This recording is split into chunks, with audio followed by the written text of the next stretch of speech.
ഇന്ന് ഞാൻ ചെറിയ മത്തി വെച്ച് തേങ്ങ അരച്ച് നല്ലൊരു കറിയാണ് തയ്യാറാക്കാനായി പോകുന്നത്. കപ്പയ്ക്കും അപ്പത്തിനും ചപ്പാത്തിക്കും ഒക്കെ പറ്റിയ, ചോറിനൊക്കെ പറ്റിയ നല്ലൊരു കറിയാണ്. എല്ലാവരും ഇത് തയ്യാറാക്കി നോക്കണം. ഇതെങ്ങനെ തയ്യാറാക്കുന്നത് നോക്കാം. ഇതിനായിട്ട് ഞാൻ 500 ഗ്രാം കുഞ്ഞമത്തി വെട്ടി കഴുകി വൃത്തിയാക്കി എടുത്തിട്ടുണ്ട്.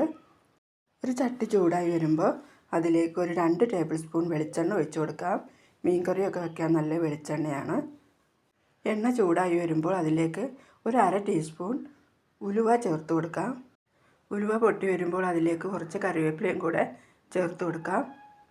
ഇതിലേക്ക് ഞാനൊരു 8-9 ചെറിയ ഉള്ളി അരിഞ്ഞു വെച്ചിട്ടുണ്ട്, അതും കൂടെ ചേർത്ത് കൊടുക്കാം.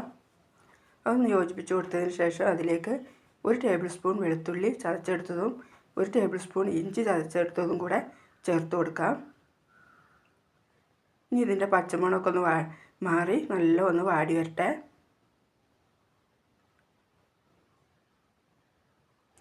നിങ്ങൾക്ക് എൻ്റെ വീഡിയോ ഇഷ്ടപ്പെടുവാണെങ്കിൽ ഒന്ന് ലൈക്കോ സബ്സ്ക്രൈബോ കമൻറ്റൊക്കെ ചെയ്യണേ.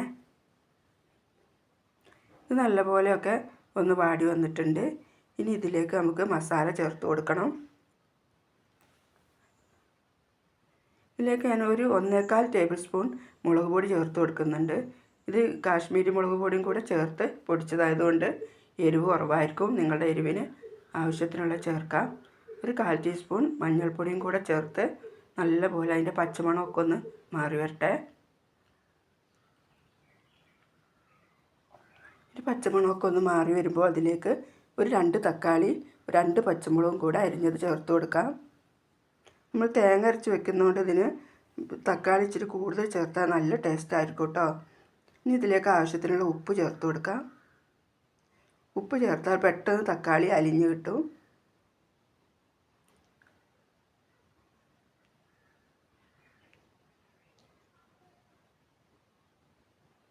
തക്കാളിയൊക്കെ നല്ലപോലെ അലിഞ്ഞ് വന്നിട്ടുണ്ട്. ഇനി നമുക്കിതിലേക്ക് ഒരു 1/2 ടീസ്പൂൺ വലിയ ജീരകം പൊടിച്ചത് ചേർത്ത് കൊടുക്കാം. വലിയ ജീരകത്തിൻ്റെ ചുവ ഇഷ്ടമില്ലെങ്കിൽ ചേർക്കണ്ട. ഇതൊന്ന് യോജിപ്പിച്ച് കൊടുത്തതിന് ശേഷം ഇതിലേക്ക് ആവശ്യത്തിനുള്ള വെള്ളം ചേർത്ത് കൊടുക്കാം.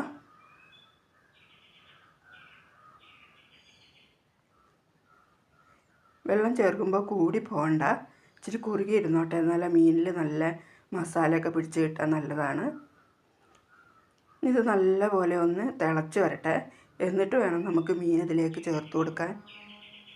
ഇനി ഇതിലേക്ക് ഞാനൊരു കുടംപുളിയുടെ കഷ്ണം വെള്ളത്തിലിട്ട് വെച്ചിരുന്നു, അതൊന്ന് മുറിച്ചെടുത്ത് ഇതിലേക്ക് ചേർത്ത് കൊടുക്കാം. തക്കാളി ചേർത്തതുകൊണ്ട് ഞാൻ കുറച്ച് പുളിയേ ചേർത്തിട്ടുള്ളൂ. ഇതൊന്ന് തിളച്ച് വരട്ടെ. ഇത് നല്ലപോലെ തിളച്ച് വന്നിട്ടുണ്ട്. ഇനി ഇതിലേക്ക് നമ്മൾ കഴുകി എടുത്ത് വെച്ച ആ മീൻ ചേർത്ത് കൊടുക്കാം.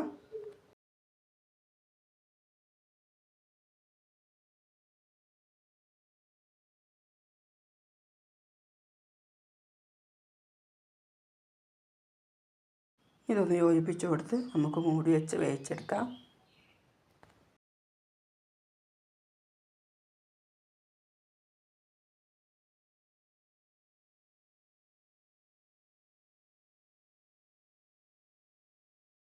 ഇത് ഇടയ്ക്കൊക്കെ ഒന്ന് തുറന്ന് ഇളക്കി കൊടുക്കണേ. മെല്ലെ വേണം ഇളക്കി കൊടുക്കാൻ, അല്ലെങ്കിൽ മീനൊക്കെ പൊടിഞ്ഞു പോകും. അല്ലെ കൈ കൊണ്ടൊന്ന് ചുറ്റിച്ച് കൊടുത്താലും മതി. ഇനി ഇതൊന്നും കൂടെ മൂടി വെച്ച് വേവിച്ചെടുക്കാം. നമ്മുടെ മീനൊക്കെ ആയിട്ടുണ്ട്. ഇനി ഇതിലേക്ക് ഞാനൊരു ചെറിയ മുറിയുടെ പകുതി തേങ്ങ അരച്ച് വെച്ചിരുന്ന് അത് ഇതിലേക്ക് ചേർത്ത് കൊടുക്കാം. തേങ്ങ കൂടി പോകണ്ട, കുറച്ച് മതി. മീൻ കറിക്ക് എപ്പോഴും കുറച്ച് തേങ്ങ അരക്കുന്ന ടേസ്റ്റ്. അതിലേക്ക് കുറച്ച് വെള്ളം ഒഴിച്ച് അതും കൂടെ ചേർത്ത് കൊടുത്തിട്ടുണ്ട്. ഇത് മെല്ലെ ഒന്ന് ഇളക്കി എല്ലായിടത്തും ഒന്ന് എത്തിച്ചു കൊടുക്കാം. പച്ചത്തേങ്ങ നമ്മൾ കറിയിൽ അരയ്ക്കുമ്പോൾ എപ്പോഴും മെല്ലെ ഇളക്കി കൊടുത്തുകൊണ്ടേ ഇരിക്കണേ, തിളച്ച് വരുവോളം, അല്ലെങ്കിൽ ഇത് പിരിഞ്ഞു പോകാൻ സാധ്യതയുണ്ട് ഈ തേങ്ങ. തിളച്ച് കഴിഞ്ഞതിന് ശേഷം അത് നല്ലപോലെ ആയിക്കോട്ടെ, അതിൻ്റെ പച്ചമണമൊക്കെ ഒന്ന് മാറി വന്നോട്ടെ.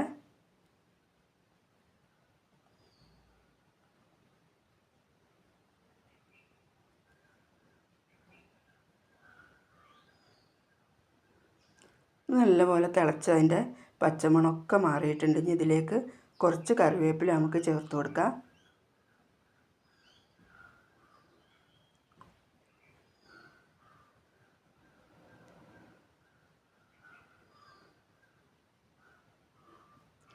നമുക്ക് തീ ഓഫാക്കി കൊടുക്കാം.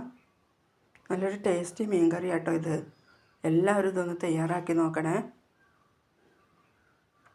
നിങ്ങൾക്ക് വീഡിയോ ഇഷ്ടപ്പെട്ടാൽ സപ്പോർട്ട് ചെയ്യാൻ മറക്കല്ലേ.